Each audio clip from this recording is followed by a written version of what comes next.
और आइए बात करते हैं इटावा में बोए गए जातीय जहर की। अहीर रेजिमेंट की आड़ में इटावा में हिंसा क्यों भड़की?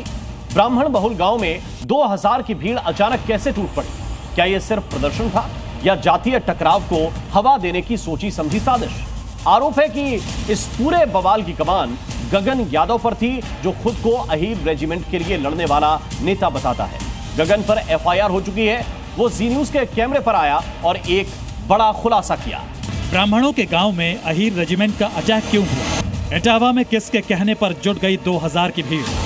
जी न्यूज के कैमरे पर इटावा हिंसा का आरोप। आईआरओ चीफ गगन यादव बोला, मेरा हिंसा से नहीं कोई वास्ता। दादरपुर गांव के बाहर करीब 2000 लोग अचानक जुटते हैं। हाथों में तख्तियां हैं जिसमें लिखा है यादव रेजिमेंट चाहिए,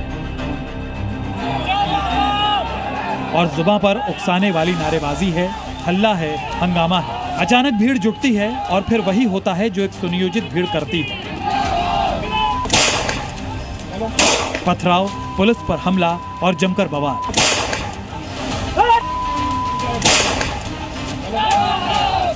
अब असली सवाल उठता है कि इटावा में यादव वर्सेस ब्राह्मण के जातीय तनाव के बीच इतनी भीड़ कहां से आई? इतनी तैयारी के पीछे कौन था? तो इसका आरोप सीधे सीधे गगन यादव पर लगा है, जो एक युवा चेहरा है, एक युवा नेता है। गगन यादव खुद को इंडियन रिफॉर्मर्स ऑर्गेनाइजेशन का संस्थापक बताता है। गगन यादव भारतीय सेना में अहीर रेजिमेंट की मांग के लिए जाना जाता है। सोशल मीडिया पर गगन यादव ने अपने बायो में लिखा है कि वो युवा नेता है जिसकी विचारधारा समाजवादी है। हालांकि गगन यादव समाजवादी पार्टी और किसी भी अन्य दल से जुड़ा हुआ नहीं है। ये वही गगन यादव है जिसको लेकर दावा है कि सोशल मीडिया के जरिए इसने प्रदर्शन का आह्वान किया और भीड़ इकट्ठा कर दिया, और देखते ही देखते दादरपुर गांव में जातीय युद्ध छिड़ गया। अब 4 गांवों में छापेमारी चल रही है। अब तक 19 गिरफ्तारियां हो चुकी हैं। 20 आरोपियों पर एफआईआर दर्ज हुई है। गगन यादव पर भी हिंसा भड़काने के आरोप में केस दर्ज किया गया है। सवालों से घिरने के बाद गगन यादव कैमरे पर आए। जी न्यूज को उन्होंने सफाई दी कि मैं इस हिंसा में शामिल नहीं था। हम तो ये कह रहे हैं तलाश की जरूरत ही नहीं है। मैंने तो अधिकारियों को भी कहा है कि जब आपको जरूरत लगे, भाई हमारा फ़ोन आपको ट्रेस पे लगाने की भी ज़रूरत नहीं है, आपको ढूंढने की भी ज़रूरत नहीं है हम कहाँ हैं कहाँ नहीं है, आपको हमारे घर पर भी जाने की ज़रूरत नहीं है।